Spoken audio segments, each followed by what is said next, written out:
दिवाळीची सुरुवात वसुबारशीने होय. दीपावलीत फक्त लक्ष्मीपूजन नाही तर एक दिवस गायींसाठीही असतो. हा दिवस आहे वसुबारस किंवा वसुपूजनाचा, जिथे गायी आणि बछड्यांना सजवून पूजा केली जाते. तर ऋग्वेदात गायीला अग्नी आणि इंद्र सारख्या देवतांसोबत जोडले आहे, समृद्धी आणि आरोग्याचं प्रतीक म्हणून. तसंच पद्मपुराणात गायीला कामधेनू म्हणतात. कामधेनू म्हणजेच इच्छापूर्ती करणारी गाय.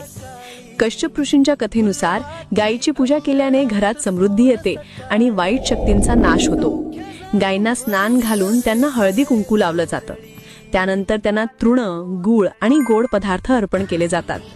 तर फक्त गायींची पूजा एवढंच नाही, घर स्वच्छ करणे आणि सजवणे देखील खूप महत्त्वाचे असते. त्याने या दिवशी समृद्धी आणि संपन्नता आपल्या घरात येते.